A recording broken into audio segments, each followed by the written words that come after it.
Dios le bendiga, queremos saludarle en el nombre de nuestro Dios Todopoderoso e invitarle a la misma vez para que se quede con nosotros y disfrute de este maravilloso tiempo en el cual vamos a compartir la palabra de Dios y nuestra programación a través de esta hermosa reflexión de la palabra del Señor. Así que quédese con nosotros porque cosas grandes Dios tiene para que usted pueda escucharlo. Que Dios le bendiga y no se olvide compartir este mensaje.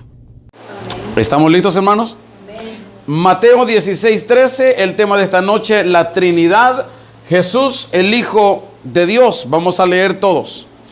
Mateo capítulo 16, verso 13, dice la Biblia: viniendo Jesús a la región de Cesarea de Filipo, preguntó a sus discípulos diciendo: ¿quién dicen los hombres que es el Hijo del Hombre?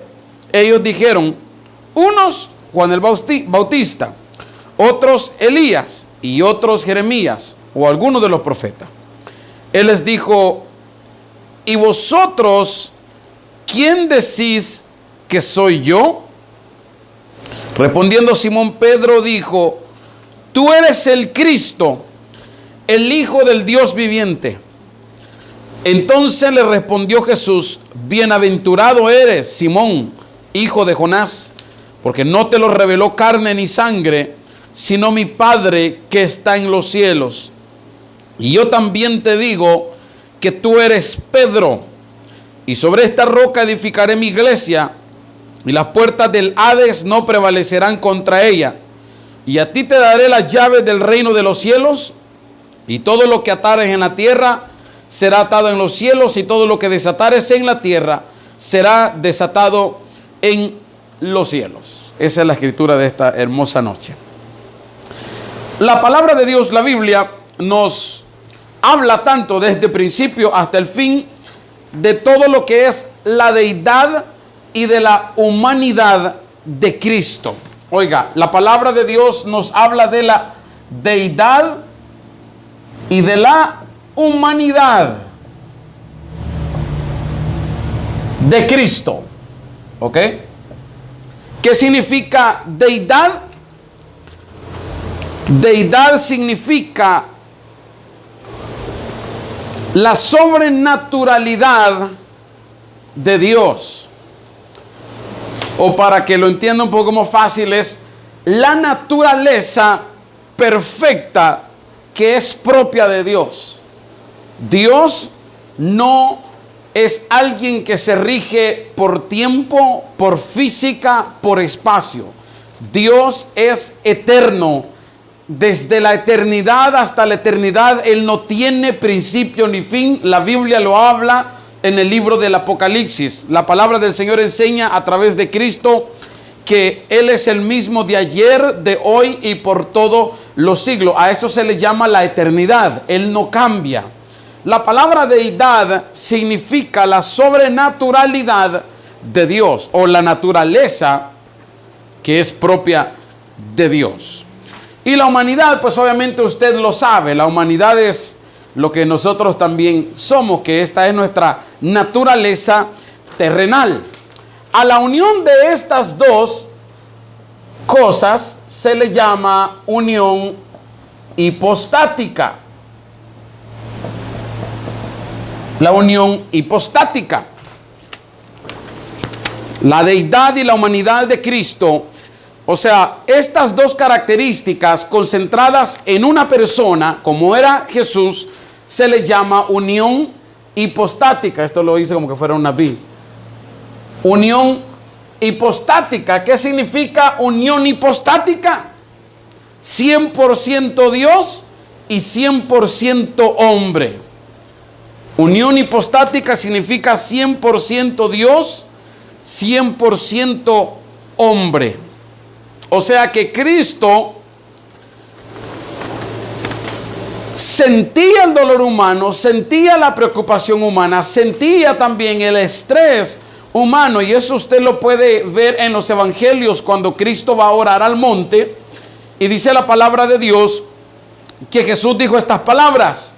Dijo: Padre, si es posible, que esta copa pase de mí.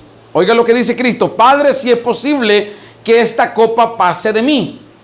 A eso, en ese momento que Cristo confiesa eso, estaba confesándolo bajo un estrés humano tremendo.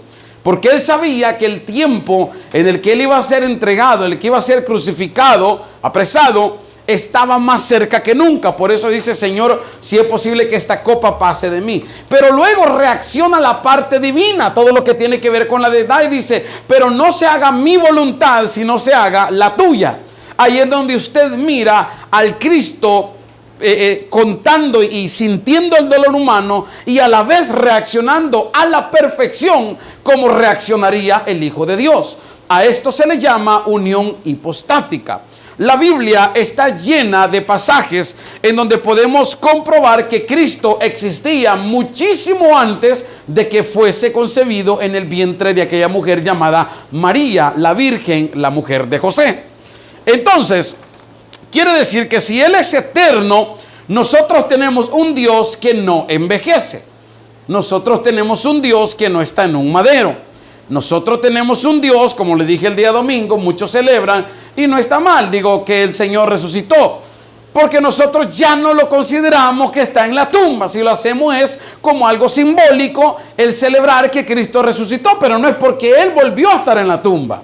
A mí en lo personal casi no me gusta celebrar el domingo de resurrección, porque pareciera como que la iglesia retrocede en acordarse más del sufrimiento de Cristo que de lo que Él ha hecho a partir de su resurrección. Entonces, lo que marca la sobrenaturalidad de Dios es su resurrección, porque hasta el día de hoy no hay hombre que haya resucitado y haya vuelto a morir. ¿Usted sabe de alguien que murió y resucitó, hermana Maricruz?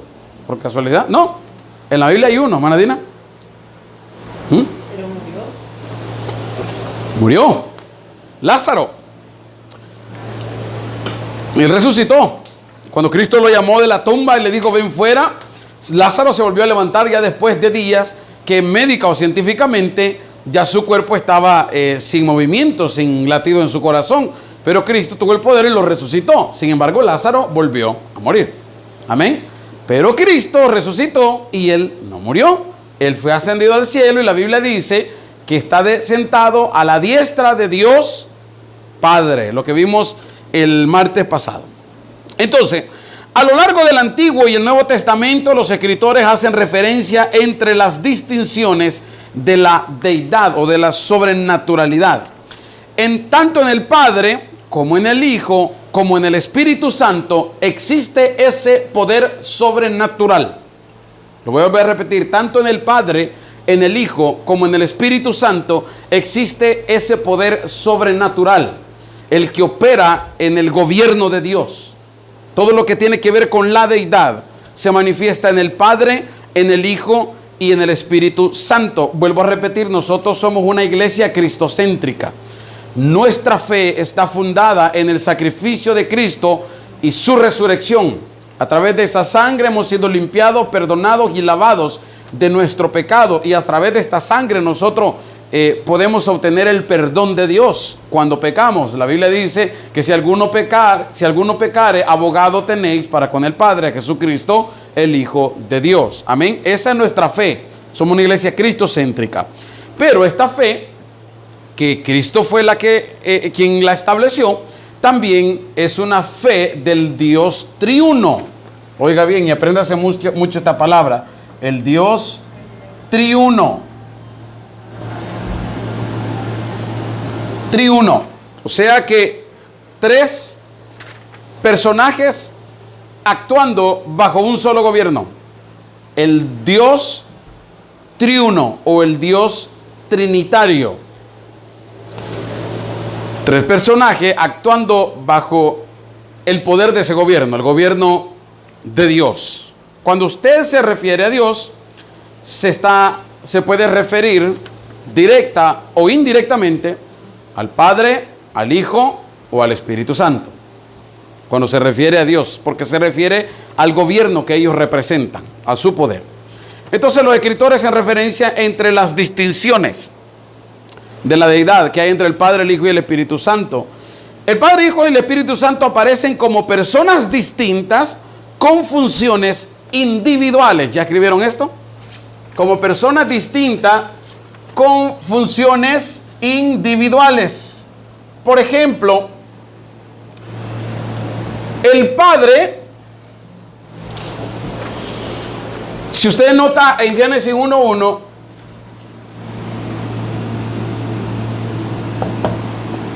usted va a ver que la Biblia dice: en el principio creó Dios los cielos y la tierra. Tenemos al Padre, al Hijo y al Espíritu Santo. Cada uno de ellos tiene una función individual, pero conectada bajo el mismo plan. Cada uno de ellos, o sea, desarrolla un trabajo, una obra específica, pero conectada, entrelazada, bajo el mismo plan, bajo la misma dirección. Usted no va a ver a Cristo contradiciendo su propia palabra. Cuando a Cristo le dijeron: tú eres el que violas la ley, y él dijo: yo no he venido para abrogar la ley, para violarla, yo he venido para cumplirla. Y eso como que les hacía hervir la sangre a los judíos cuando Cristo les hablaba de esta forma, porque Cristo, bajo el sistema de la ley, no hubiese podido hacer milagros en el día de reposo, por ejemplo. No podía hacer eso. Entonces Cristo, cuando lo cuestionan y le dicen: ¿por qué haces milagros si tú sabes que hoy es el día de reposo? Nadie tiene permiso de hacer nada. Cristo se las pone bien fácil. Les dice: si ustedes tuvieran un burrito y se les fuera en un barranco, ¿qué hicieran? ¿Lo dejarían ir si fuese el día de reposo? No creo. Lo sacarían. Pero se molestan porque el Hijo del Hombre sana a los enfermos en el día de reposo. Entonces lo que Cristo estaba haciendo era cumpliendo la ley, una ley que ellos mismos, o sea, los fariseos, no podían cumplir. Entonces cada uno de ellos tiene una función distinta. Vamos a empezar con el Padre. ¿Cuál sería una de las funciones del Padre? Que lo vimos el martes pasado, hermana Sandra. Usted creo que tiene apuntes ahí, ¿verdad? ¿Cuál sería una de las funciones del Padre? Por ejemplo. ¿Perdón? El perdón de nuestros pecados, hermana Maricruz. Yo sé que tiene como 10,000 en la cabeza ahorita, pero nomás una agarre de esa, porque. ¿Manadina? No, una función, esa es una característica. Una función. Hermana Margarita tiene algún. Omnipresencia. ¿Cómo? No, esa es una característica también. Una función. ¿Héctor? ¿Ah? La orden. ¿La orden en qué aspecto? En decir algo, hacer algo. ¿Ah? Pues sí. Mire, el Padre se reconoce creador. En el principio creó Dios los cielos y la tierra. Génesis capítulo número 1. Y dijo Dios: hágase la luz. Y la Biblia dice: y se hizo la luz. Y dijo Dios: que los peces vengan al mar y que la tierra se separe de las aguas y la luz se separa de la oscuridad. Él es el potencial creador. El Hijo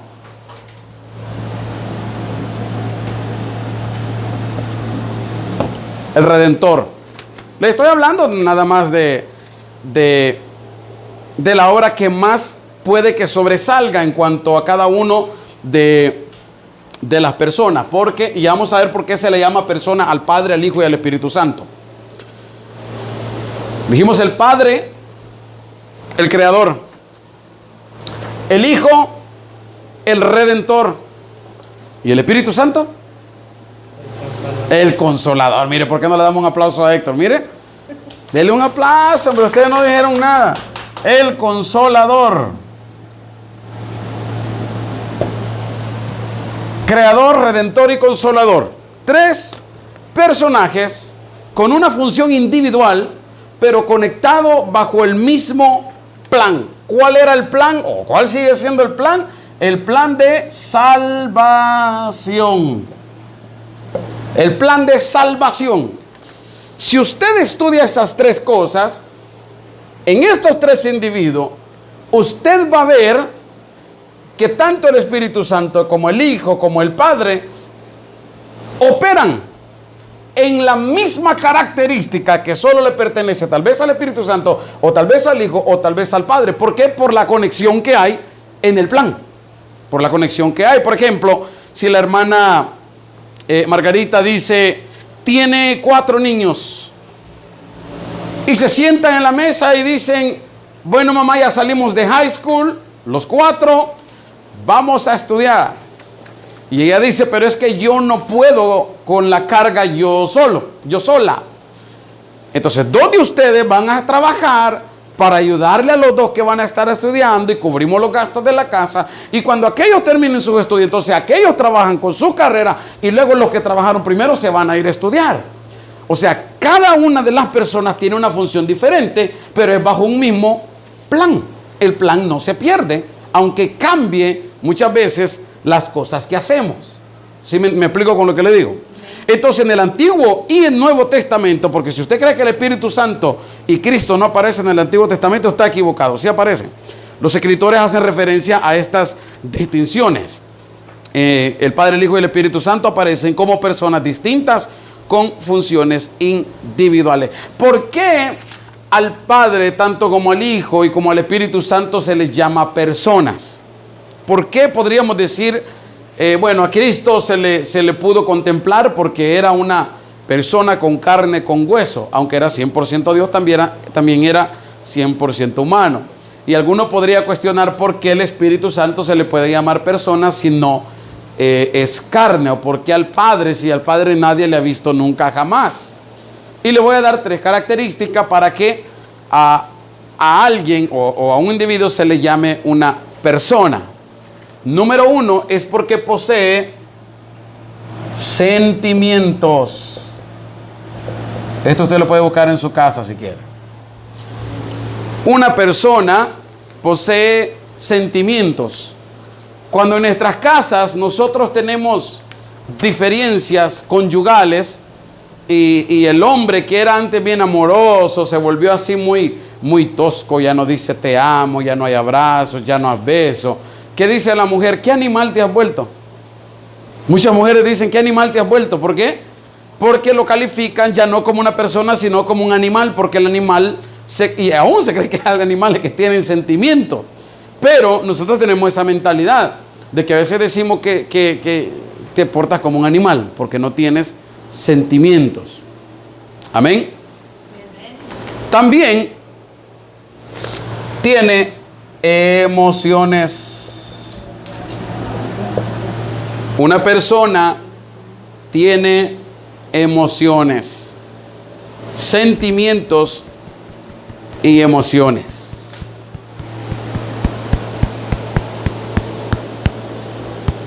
¿Alguien más sabe la tercera?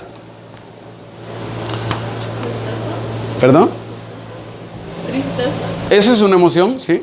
Y la Biblia dice, y no contristéis al Espíritu Santo de Dios con el cual fuisteis sellados. El Espíritu Santo es una persona. Es una persona. Cuando nosotros sabemos que tanto el Espíritu Santo como Cristo como el Padre son una persona, nos damos cuenta que al dañar el testimonio, a veces de nosotros mismos, dañamos el testimonio de ellos, del gobierno de Dios. Cuando usted sale de su casa, tiene que saber que usted sale representando una fe. Usted es un embajador de la gracia de Cristo. Cuando usted sale, no sale, yo en mi trabajo soy gerente, pero yo no me siento orgulloso porque soy gerente. Me siento orgulloso porque soy un embajador de la gracia de Cristo. Y el puesto lo que me permite es transmitir esa gracia. ¿Sí me explico con lo que le digo?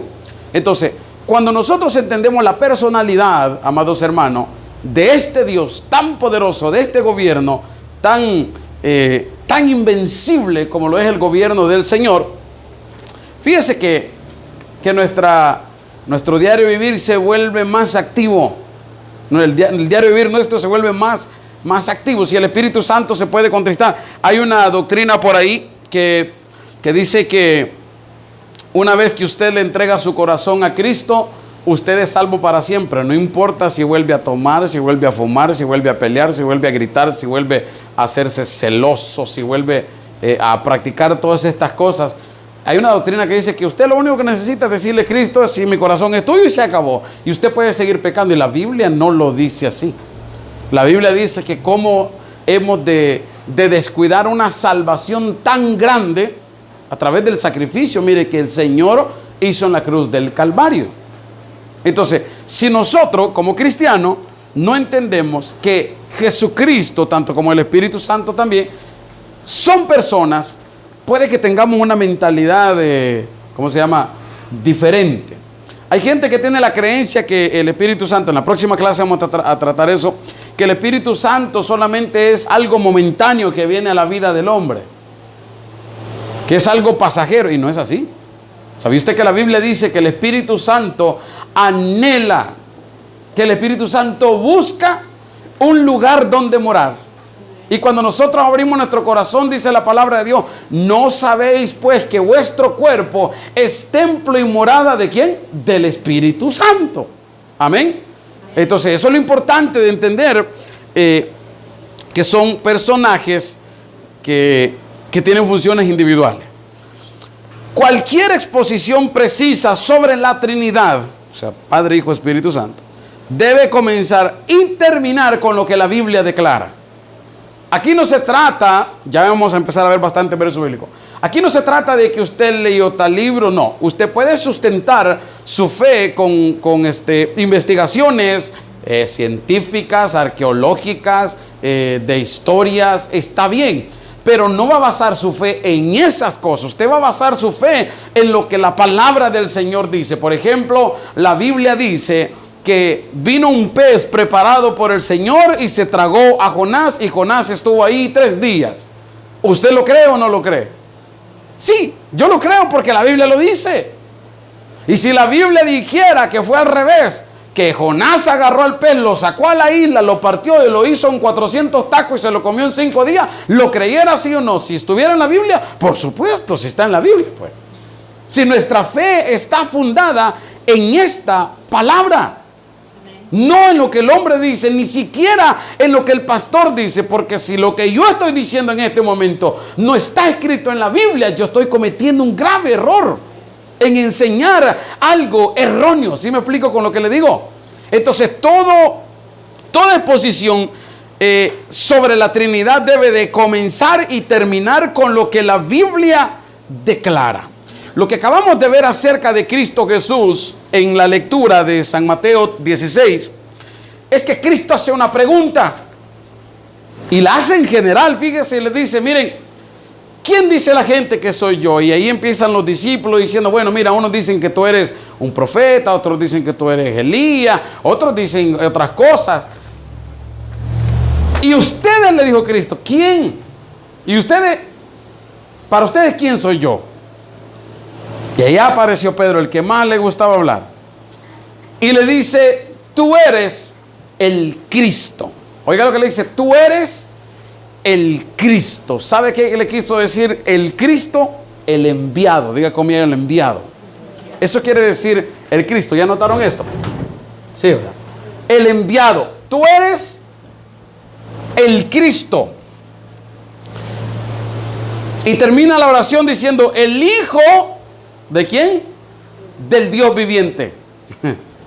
Pedro en ese momento reconoció que Jesús venía de un Padre celestial.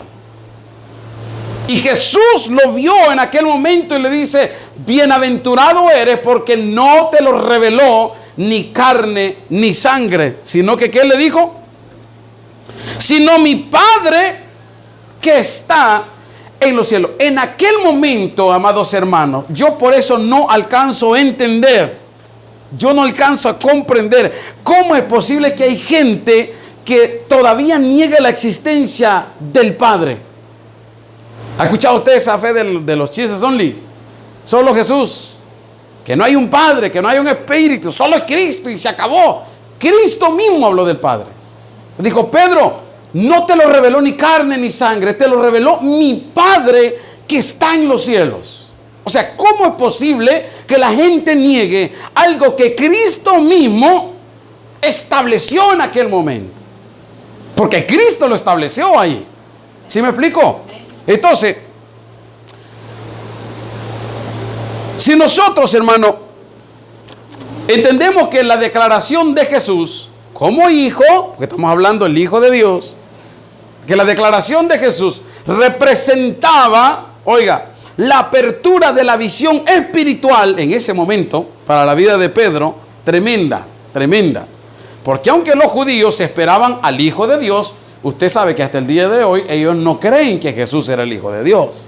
Por la forma en la que Cristo llegó, en la que Cristo entró a Jerusalén y todos estos detalles en los que ellos esperaban que tal vez llegara alguien con una ya corona puesta. Amén. Entonces, mire, la revelación que Juan recibió describe a Jesús, al Hijo de Dios, que es la segunda persona de la Trinidad, como alguien que estaba con Dios. Vaya conmigo al libro de Juan, ahí 3 libros más adelantito. Vamos a comenzar. Juan capítulo número 1, usted va a ver que la palabra de Dios establece así. Juan el apóstol, en el principio, comienza ese libro diciendo, era el verbo. En el principio era el verbo. Y dice ahí, y el verbo era, ¿con quién? Con Dios. Y luego dice, y el verbo era Dios. 3 cosas bien importantes. El verbo. En una oración hay 2 partes muy fundamentales que yo creo que las vimos en las figuras literarias hace 2 clases. Lo que tiene que ver con el verbo y el sustantivo. ¿Se acuerdan o no se acuerdan? Pero que se acuerden porque ahorita les voy a hacer un examen. Y el que pierda predica el domingo. No se crea. Hay 2 cosas bien importantes que vemos en una oración. Lo que es el verbo y el sustantivo.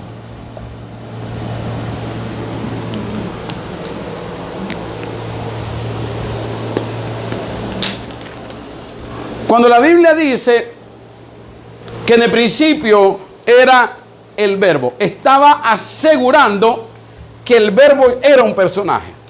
En el principio era el verbo. Estaba asegurando que había un personaje ahí al que Juan le califica como el verbo, lo importante. Y dice, y este verbo era con Dios. Ahí está haciendo la separación entre Cristo y el Padre. El verbo era con Dios. Y la tercera dice, y el verbo era el Dios mismo. O sea, que las características que representan a Dios Padre se cumplen en Jesucristo, en el Hijo de Dios. Y usted va a ver algunas características de ella a continuación. Cuando Juan dice que la segunda persona estaba con Dios y el verbo era Dios, el verso 2 usted va a leer, dice, este era en el principio con Dios.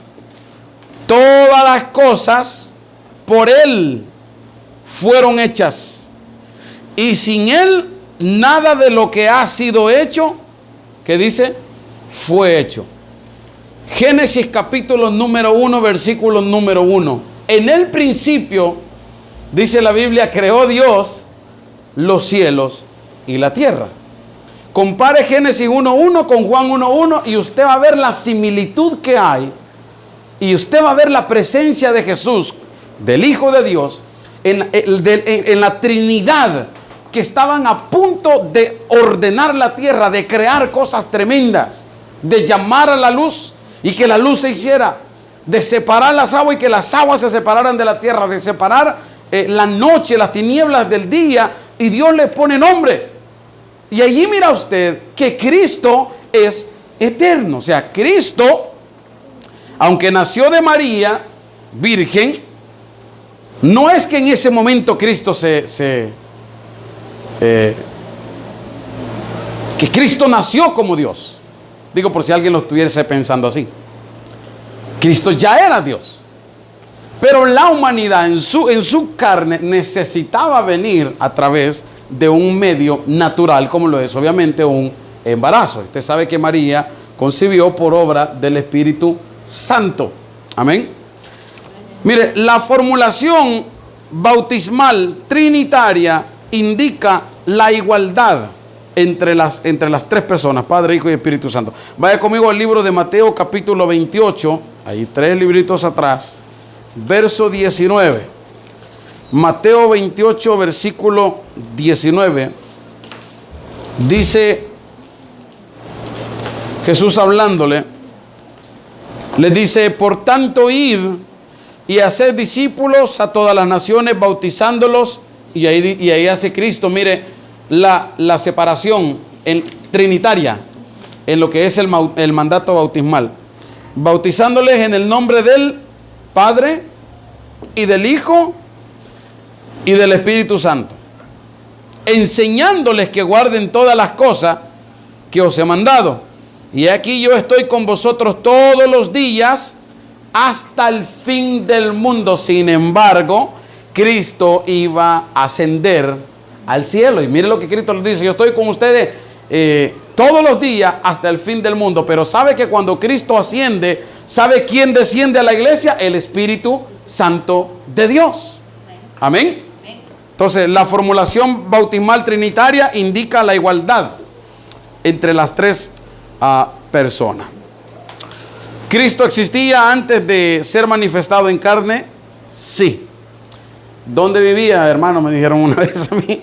Bueno, él residía en el cielo y participó en varios eventos, desde la creación hasta que fue su manifestación humana acá en la tierra.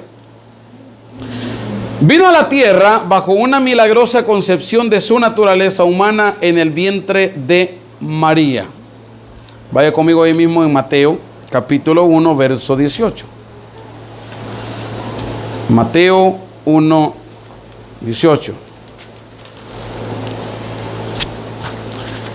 El nacimiento de Jesucristo, dice la Biblia, fue así. Estando desposada María, su madre, con José, antes que se juntasen, se halló que había concebido del Espíritu Santo. José, su marido, como era justo y no quería infamarla, quiso dejarla secretamente. Y pensando él en esto, he aquí un ángel del Señor le apareció en sueños y le dijo: José, hijo de David, no temas recibir a María tu mujer, porque lo que en ella es engendrado, ¿qué le dijo? Del Espíritu Santo es. Y sabe que en ese momento el Espíritu Santo no se había aparecido en su esplendor a la iglesia todavía. Y dará a luz un hijo y llamará su nombre Jesús. La palabra Jesús significa Salvador, porque él salvará a su pueblo de sus pecados. Todo esto aconteció para que se cumpliese lo dicho por el Señor por medio del profeta, cuando dijo: he aquí una virgen concebirá y dará a luz un hijo y llamará su nombre Emmanuel, que traducido es Dios con nosotros. Y despertando José del sueño, hizo como el ángel del Señor le había mandado y recibió a su mujer.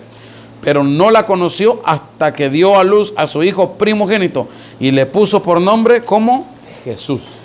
O sea, Cristo nació en su humanidad de María, la Virgen, la mujer de José.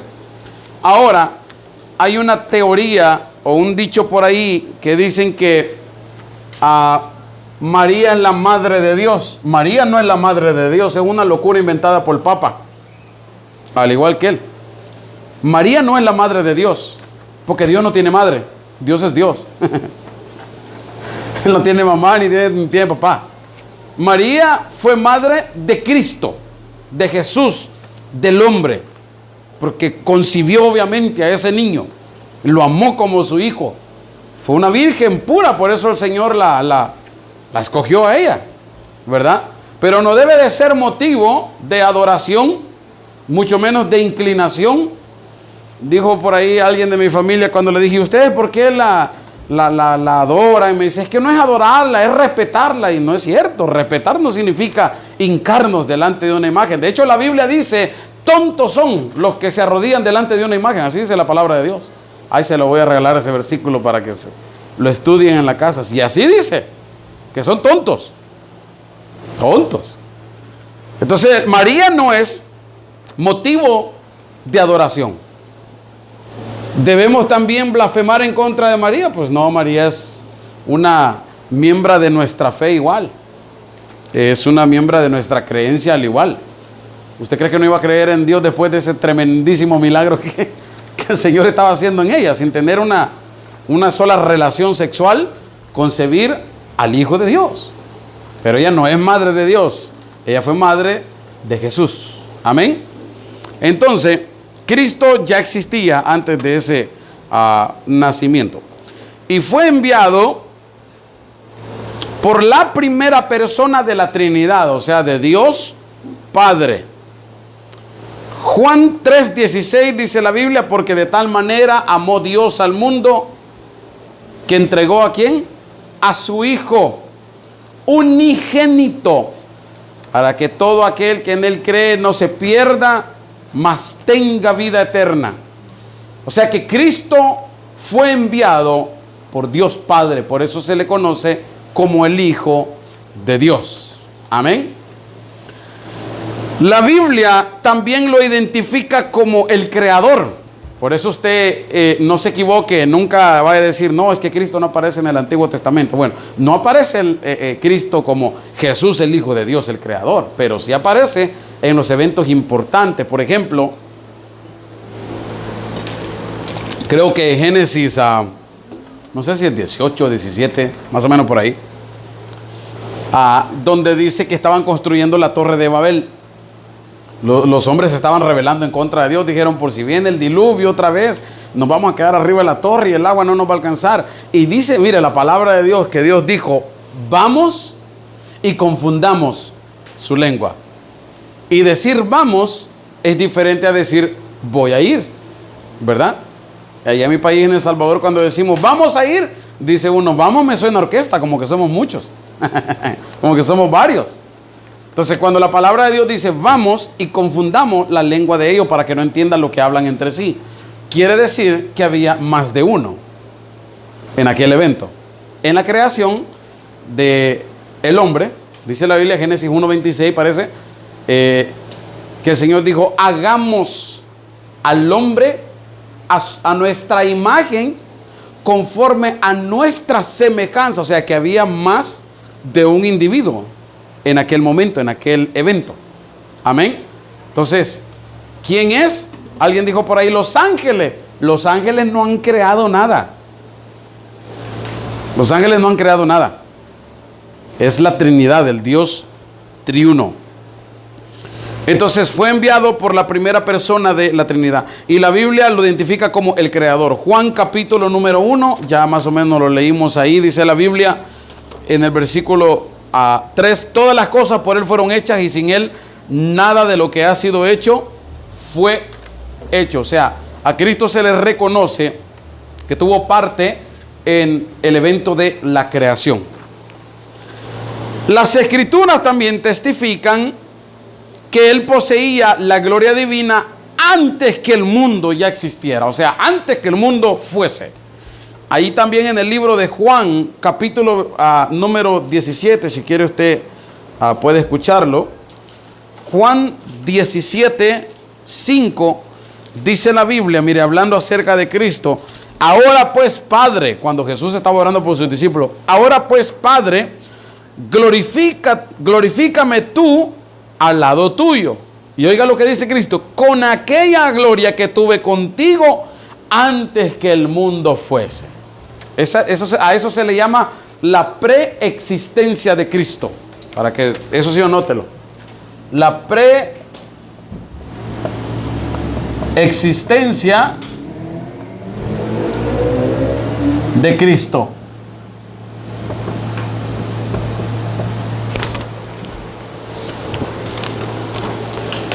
Glorifícame con aquella gloria que tuve antes que el mundo fuese. Jesús, su naturaleza y su existencia es eterna.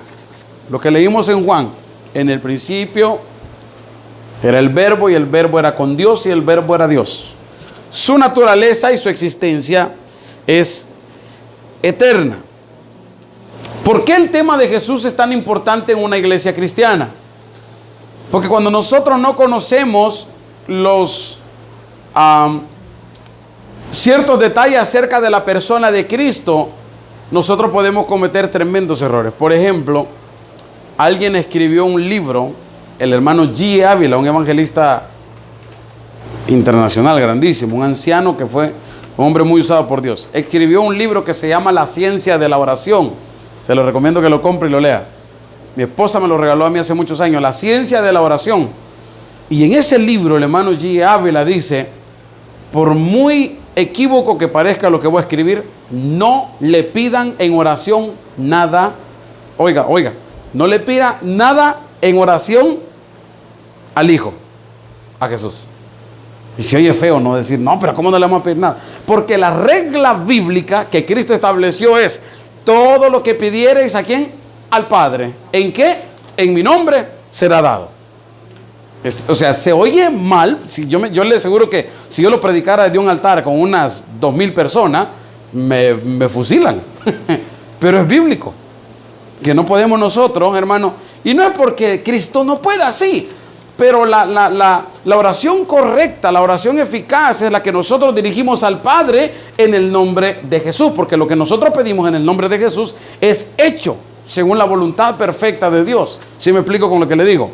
Entonces, su naturaleza es eterna y es su naturaleza y su existencia es eterna. ¿Por qué es importante, dijimos, hablar acerca de Jesús en la iglesia cristiana? Bueno, porque Jesús es el centro de nuestra fe. Él es el centro de nuestra fe a través del sacrificio. Si usted no puede anotar todo, usted sabe que en la página de YouTube puede buscar el mensaje. Él es el centro de nuestra fe.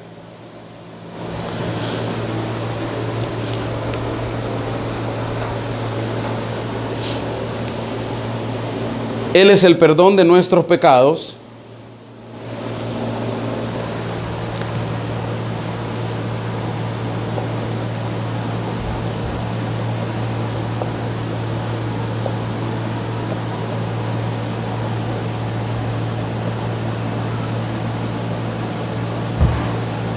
Y número 3, Él es el único, dice la Biblia, mediador entre Dios y los hombres. Aquí está Cristo. ¿Por qué es importante hablar de Jesús y reconocerlo como el Hijo de Dios? Porque Él es el centro de nuestra fe a través de su sacrificio. Y no va a creer que es un sacrificio, como dijo un hermano, los romanos persiguieron a Cristo y lo agarraron y lo encontraron. No, a Cristo no lo encontraron. Él se entregó a sí mismo. Él es Dios. A Él no lo encuentra nadie. Como cuando nosotros venimos al Señor, decimos, Señor, gracias que te encontré. Es que Él no andaba perdido andábamos nosotros. Él nos encontró a nosotros. ¿Sí me explico? Entonces, Él es el centro de nuestra fe. Él es quien provee el perdón de nuestros pecados y es el único mediador entre Dios y nosotros. Usted haga lo que usted quiera y pídale si quiere al Buda. Yo tengo ahí a alguien que conozco que tiene como unos 50 santos en la casa, y así como tiene santos, tienen enfermedades, porque la gente no entiende que el único medio para llegar al Dios Todopoderoso del cielo es a través de la fe en Cristo.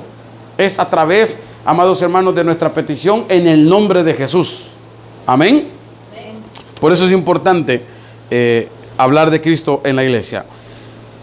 En el libro de Juan, capítulo número 5, versículo 18, afirma que buscaban la pena de muerte para Jesús por quebrantar el día de reposo y por hacerse igual a Dios. Usted sabe que el Hijo, tiene que parecerse al Padre. Por lo menos tiene que haber una cualidad.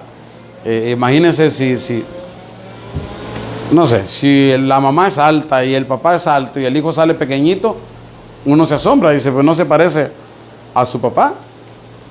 Se asombra, porque usualmente el hijo o la hija se parece a su padre o a su madre en nuestra vida cotidiana.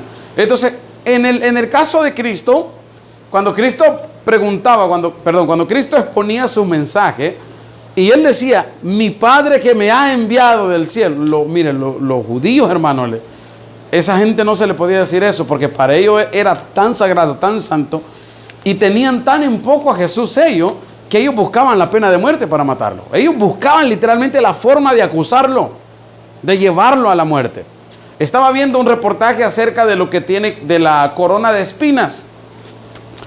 Y una mujer en Jerusalén es una experta en espinas, porque dicen que, ¿cómo se llama la catedral que se quemó hace como una semana? Notre Dame.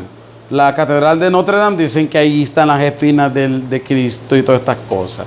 De ahí sale otro diciendo, no, es que aquí solo tenemos una, que las demás están regadas por todo el mundo como reliquia. Bueno, y estaba viendo ese reportaje acerca de lo que es la corona de espinas.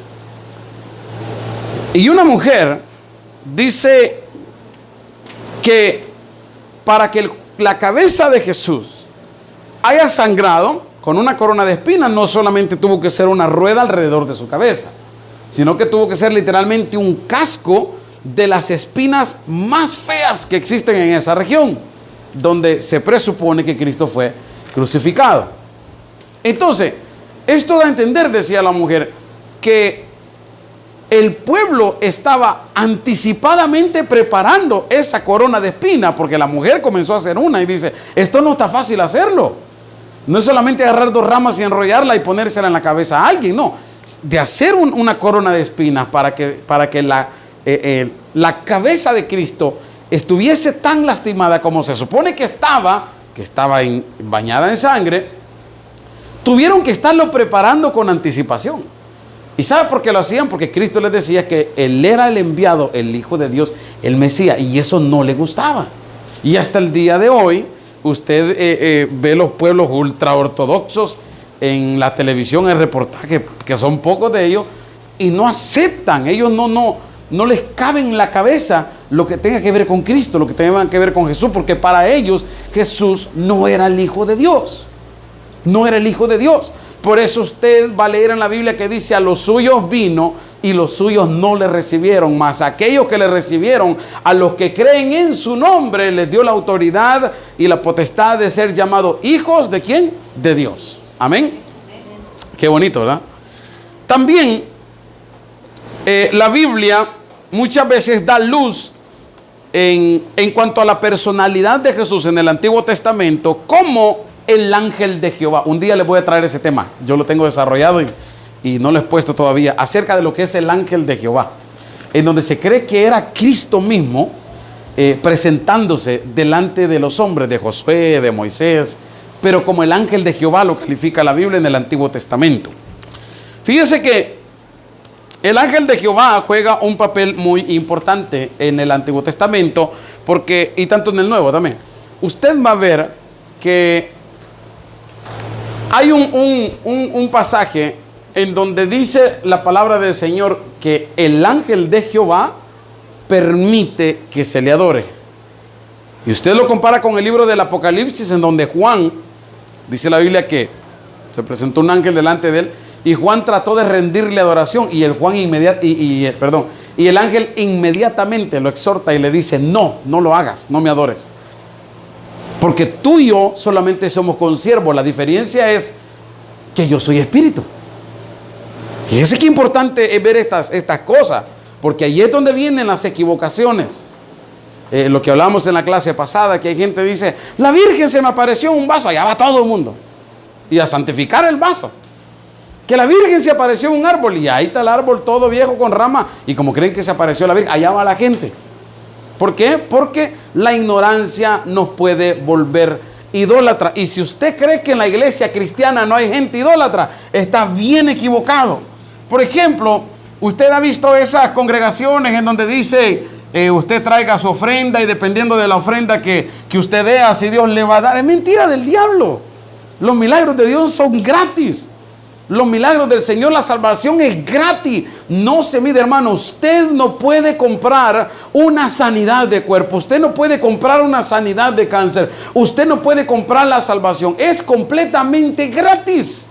No caigamos en el juego de la idolatría. ¿Y qué pasa con el pueblo? Dios me tocó y Dios me habló y le vamos a dar una gran ofrenda al hermano porque es bien usado. No es así.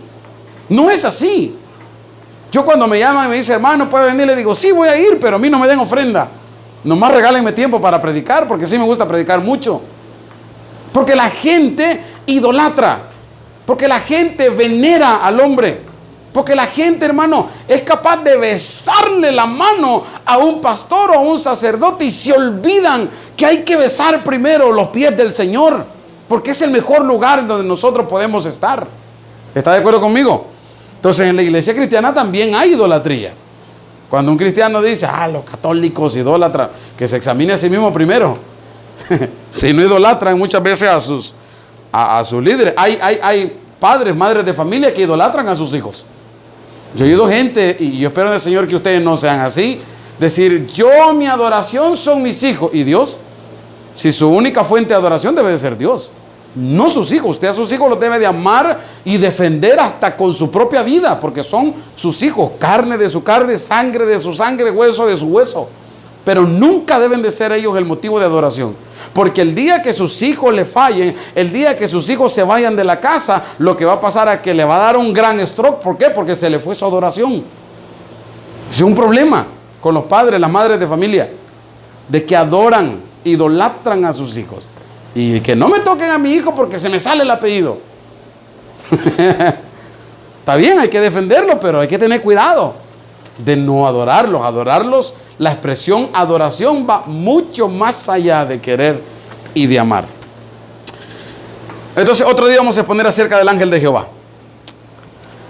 Mire, Cristo actuó en conjunto para crear, en Génesis 1:26, esto para que ya lo vaya nada más anotando usted. Actuó en conjunto en la Trinidad para crear al hombre a la imagen y semejanza de Dios. Ya lo compartimos eso, donde el Señor dice en su palabra, hagamos al hombre a nuestra imagen y a nuestra semejanza. También intervino como Trinidad en la confusión de las lenguas cuando el hombre se rebeló contra Dios. La Torre de Babel, ahí lo puede leer en el libro de Génesis.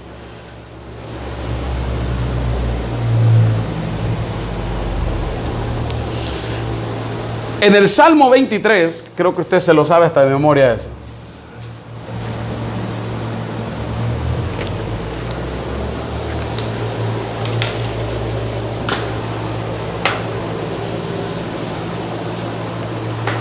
Salmo 23.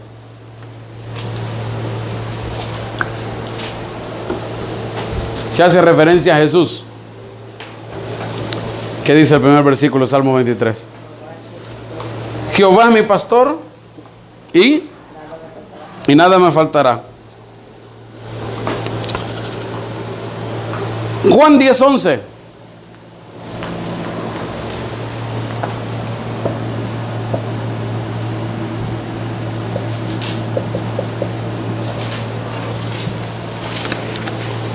Juan 10:11.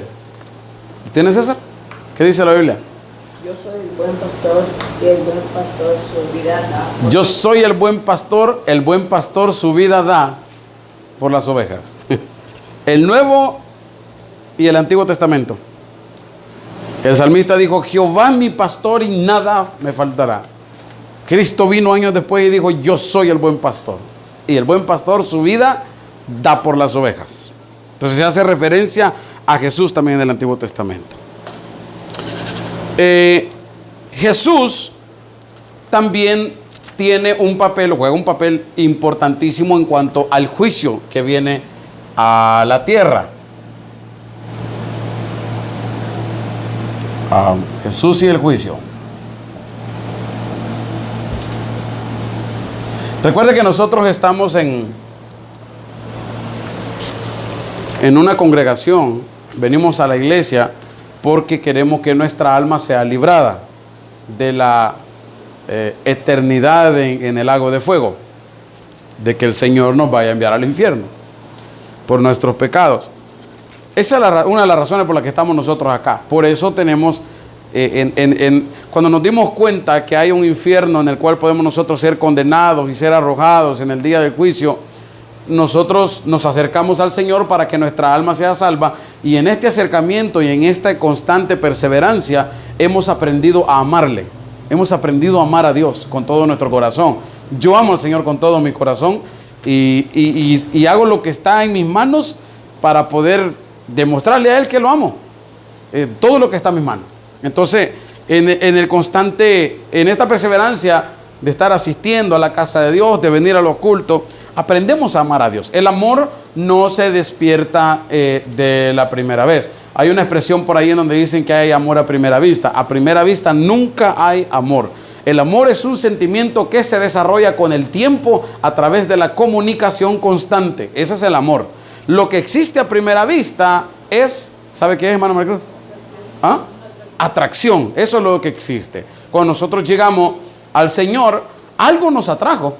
Algo nos atrajo. Estábamos en un gran problema, en la iglesia nos predicaron, Dios hace milagros, te puede solucionar ese problema. Nos atrajo, pero no quiere decir que nos enamoramos, que el amor a primera vista, yo desde el primer día, hermano, me enamoré. No, no es cierto. El amor es un sentimiento que se desarrolla con el tiempo a través de la comunicación constante. Entonces, ¿qué tiene que ver Jesús y el juicio? Vaya conmigo al libro de Juan, ahí en el capítulo número 5, versículo número 22.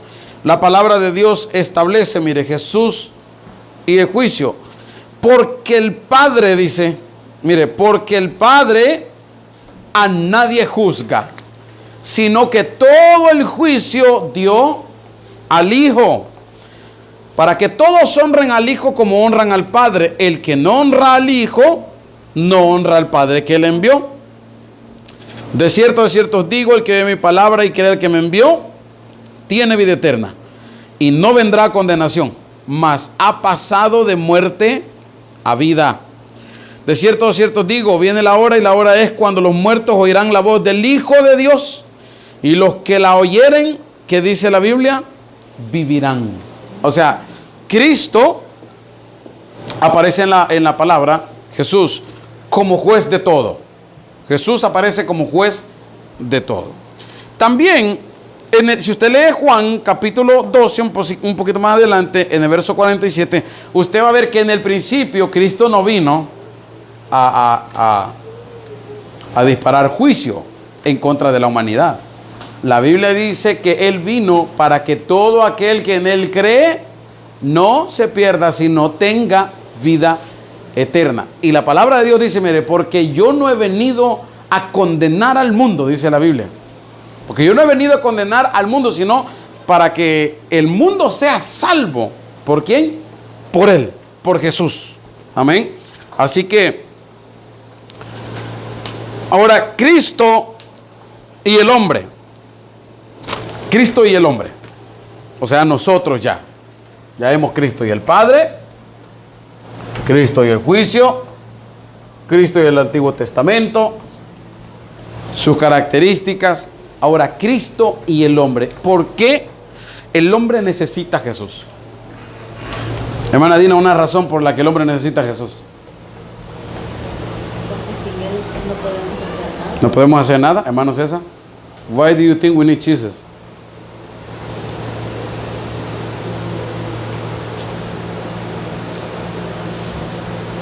Ajá. Can you come back to me? Yeah. Hermano Héctor, give me a reason. Para nuestra salvación. Para nuestra salvación, hermana Sandra. ¿Por qué cree usted que necesitamos a Jesús en nuestra vida? Para el perdón de nuestro pecado. Hermana Margarita, ¿por qué cree que necesitamos a Jesús?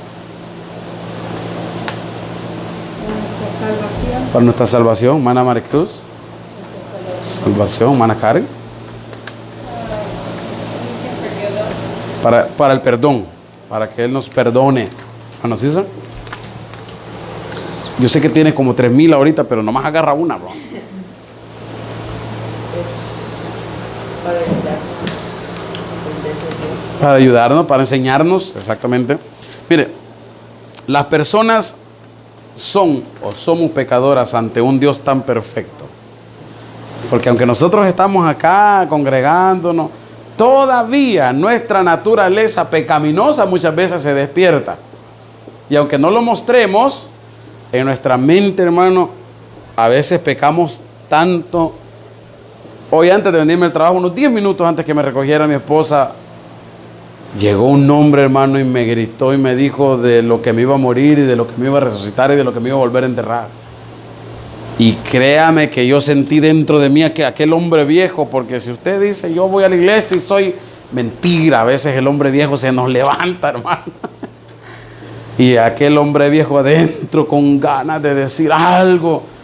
Y yo dije, Dios, ahí peleando, ahí se dio lo que decía lo que dice la Biblia, que entre la carne y el espíritu hay una constante batalla. Y dentro de mí, hermano, estaba aquello tremendo que se estaba levantando, aquel enojo que estaba despertando dentro de mí. Dije, Dios mío, ayúdame que este hombre se calle. Pero mire, hermano, me trató de una forma tan denigrante este tipo, tan humillante. Yo dije, Dios mío, ayúdame, porque yo debo de ser portador de la gracia de Cristo. Yo debo ser portador de felicidad, de alegría, aún en estos momentos. Porque cuando yo salgo de esos problemas tremendos que a veces se hacen públicos, todavía tengo que ir donde 24, 25 empleados a mostrarles mi mejor cara, a darles mi mejor palabra para que nuestro trabajo lo hagamos bien, para que un momento tan pequeño no nos vaya a descontrolar. Pero qué terrible es que el hombre necesita a Cristo. ¿Sabe para qué? Para amarrar el viejo hombre que andamos adentro a veces. Para amarrar esa naturaleza pecaminosa. Para amarrar esos pensamientos que tenemos a veces tan locos, hermano, que cuando nos desesperamos, yo me voy a alargar y me voy a ir para México. No, hermano, por eso necesitamos a Jesús, por eso ocupamos a Cristo, para que nosotros adoptemos el carácter. Eso creo que sería la palabra o la oración correcta, para que nosotros adoptemos el carácter de humildad que Él tenía. Por eso necesitamos a Cristo, para adoptar esa humildad. Humildad no es que seamos tontitos, no. Humildad, hermano, es que nosotros sepamos defendernos con sabiduría en los tiempos difíciles. Defendernos con sabiduría. ¿Sabía usted que Cristo les dijo a los apóstoles, mire muchachos, yo los mando como ovejas en medio de los lobos? Usted hace la comparación de una ovejita, usted mete unos 5 lobos y mete unas 15 ovejas, los lobos se vuelan a las 15, aunque sean más en número. Y Cristo les dijo, miren muchachos, yo los envío como ovejas en medio de lobos. Y les digo estas palabras, miren, sean astutos como la serpiente. Sean astutos como la serpiente. Pero también les dijo, sepan reaccionar como palomas. Sean mansos. ¿Sabe qué hace la palomita? La palomita, cuando nos estamos acercando, no es que se sienta amenazada ella. Porque cuando las palomitas, no sé si usted ha ido a los parques, yo en El Salvador hay un parque muy bonito, en donde usted va y hay un montón de palomas caminando y usted les tira comida y se acercan a usted. Y la paloma es así, es mansita. Es mansita. Acérquesele una serpiente a tratar de darle comida en la boca a ver qué tal le va. Es diferente. ¿Por qué? Porque la serpiente, cuando se le acercan mucho, se siente amenazada. Se siente amenazada. Yo aprendí de un joven una vez que me dice, hermano Dani, fuimos a correr con todos los muchachos de la escuela y aprendí algo hoy. Que una serpiente, me dice, si usted no se le acerca mucho, aunque lo mire y usted pase por ese camino, pero mientras no se sienta ella con su actitud amenazada, no lo va a atacar. Yo le dije, vos estás loco, las serpientes son, de por sí son locas, son enojadas, son agresivas. Y me dice, no. Dice la profesora de este muchacho, le dijo que si usted va en una vereda, no sé cómo se dice vereda en inglés, en un camino pues, y usted va corriendo en medio de ese camino y hay una serpiente al lado, mientras si usted no viole el espacio de esa serpiente, difícilmente lo atacaría. Créalo o no.